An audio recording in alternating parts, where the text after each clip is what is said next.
Good morning, everybody. How are we doing? Everybody doing good? Yeah, it's good to see you. You know, if you're new here for the first time, Unity has a very simple theology. It's based on 5 principles. The first is there's one power and one presence in the universe. And quite simply, that means that there isn't a God and a devil. There is one creative force, there is one life force, there is one power that is evolving all of life. Sometimes we call that power God, we call it universal mind, we call it spirit of the universe, many different names. One power and one presence in the universe. The second principle is that power, that spirit is within you. It's the very essence of your being. It is your life force, it is the love within you. It is never diminishes in size or presence. It is always there, and it provides for you different spiritual attributes, like love, peace, joy, imagination, creativity, all sorts of different things. In unlimited supply, this God Spirit is within you. The third thing is that our thoughts create our reality.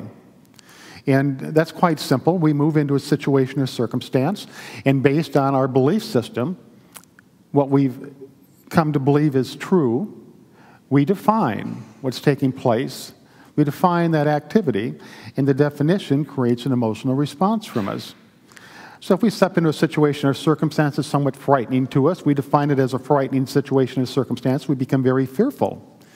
If we step into a situation or circumstance that feels loving, we define it in a loving manner, and we're very comfortable, and it's a rewarding experience.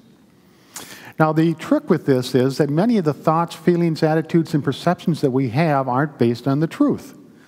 And so when we move into a situation or circumstance and we define it with thoughts that aren't based on factual evidence, but rather thoughts that we believe to be true, but aren't true at all.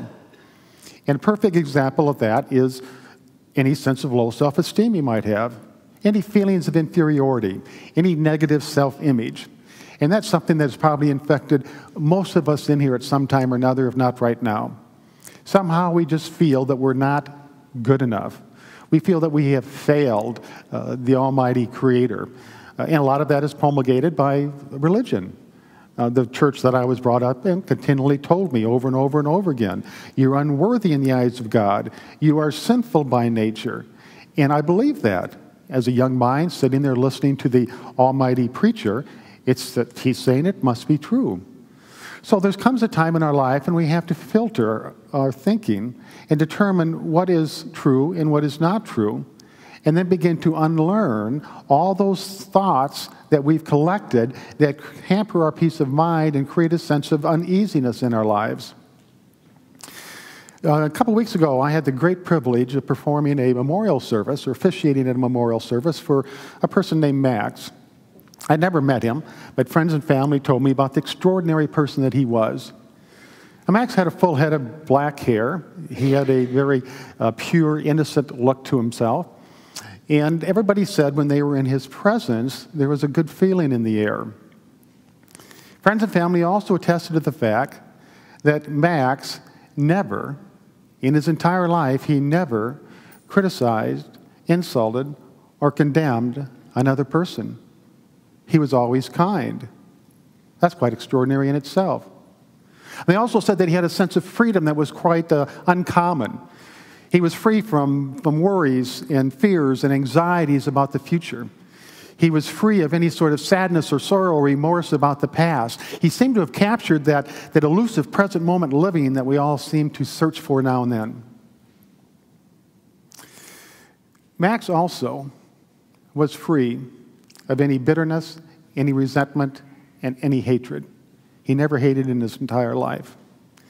Now, his life was one that's normally reserved for saints, and I suppose that makes Max a saint to a certain degree. Max died when he was 5 weeks and 2 days old. He was an infant. Now, I share this with you because at the memorial service, people who talked all shared what they had learned from Max. And in their sharing, I also began to learn from Max. And it was incredible for me what a person can do in 5 weeks and 2 days to have its positive effect on the entire world. See, Max came into this world to remind us that life doesn't have to be a struggle. He came into this world to remind us that we don't need to have hatred and conflict and all sorts of resentment in our relationships. He came into this world to remind us that the present moment is all we have right here, right now, and it can be experienced in a pleasant way. He came into this world to remind us of how to interact with life.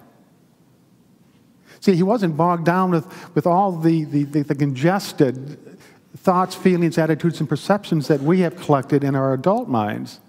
He was free of all that. Max came to teach us, not to learn from us.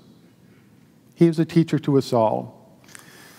And each and every one of us was in that same state of consciousness at some point in time that Max experienced. There was a time when we didn't have negative self-image. There's a time when we didn't have all the fears and anxieties and worries that we do. There's a time when we were just pure and we were just whole and we were just innocent. And the whole point about this talk that I'm giving you this morning is that state of consciousness is still within us. It hasn't gone away. It hasn't disappeared. It's just there. It's just that we have wandered off to explore other realms of consciousness, and we discovered realms of consciousness that don't suit us or don't benefit us. And now that we know that, we can go back home. Jesus oftentimes used children as an example of how life could be. And Jesus had this life design. He had a model for how to interact with life.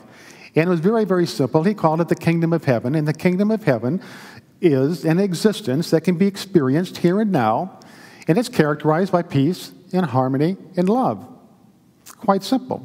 It's that pure state of consciousness that every infant has and that we came into this world with.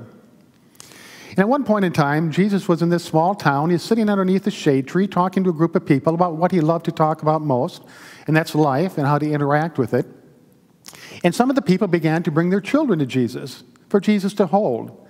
And Jesus did this readily. But the disciples were beside themselves. And they thought it was horrible that the great teacher was being distracted. And so they began to scold the people and tell them to take their children away. And that's when Jesus says, just wait a minute. I'm talking about the kingdom of heaven. Don't you see? The little children got it. The kingdom of heaven belongs to them. And quite simply what he was saying is that until we become like a little child, we're never going to experience that type of existence that really gives us the freedom to be who we are. And the point of his lesson, or his message, was not to encourage people to do childish things or to act in childish ways, but to return to that childlike state of consciousness that holds that sense of peace, that sense of harmony, that sense of freedom, that is our birthright, that is our divine inheritance. You've often heard me say, whatever we're for strengthens us, and whatever we're against weakens us. Whatever we're for strengthens us, whatever we're against weakens us. Now, we're born into this world, and we're endowed with love, joy, peace, as well as a sense of non-resistance, total self-confidence. When we talk about Max, his confidence was unwavering. He had no questions about himself. He had no reflections back in himself. He had no self-doubts.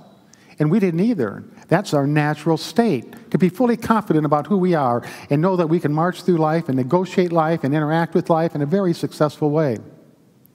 Whatever we're for strengthens us. Whatever we're against weakens us.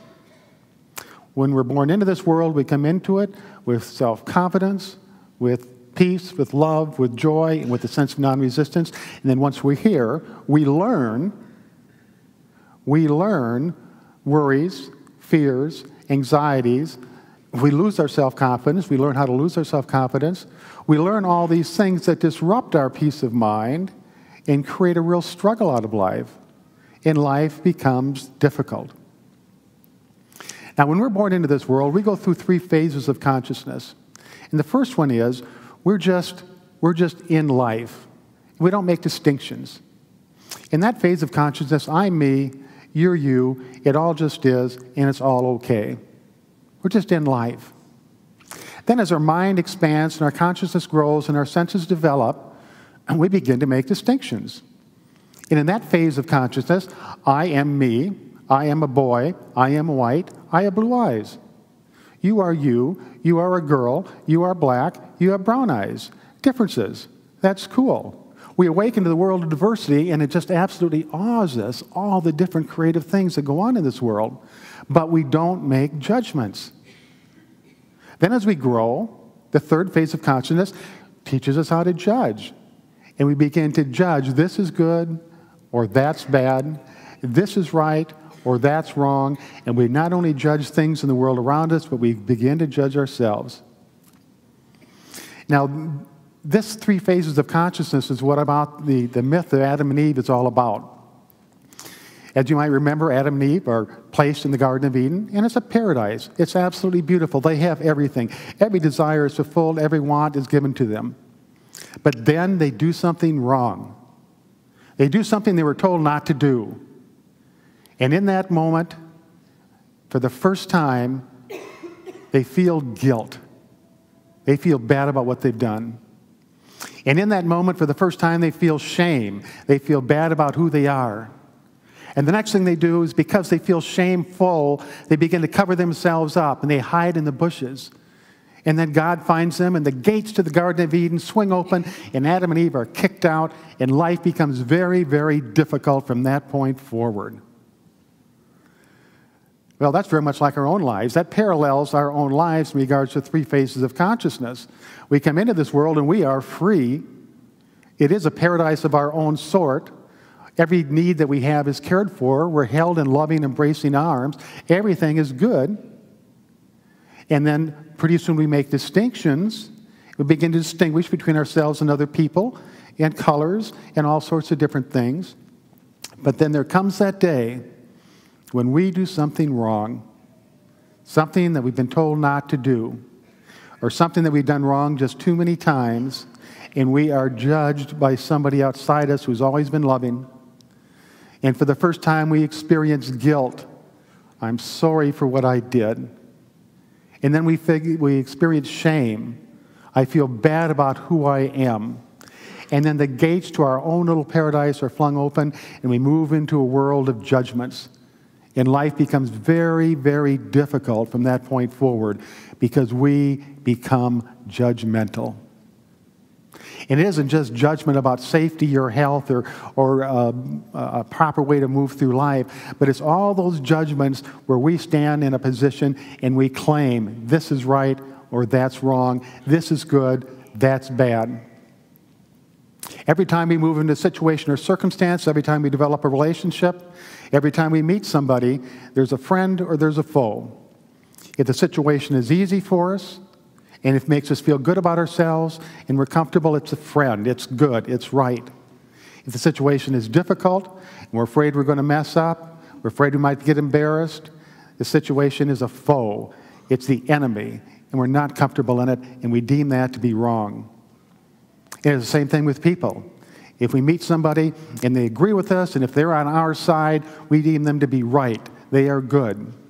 If somebody disagrees with us, they have opinions that are different than ours, they're bad. They are the foe. And that makes life so difficult because our judgments towards the outer world are just a small part of it. The judgments that we rely back on ourselves are even greater. We judge ourselves to be wrong in so many different ways that we get to a point where we become fearful of being wrong. And that's the great dilemma of humanity today.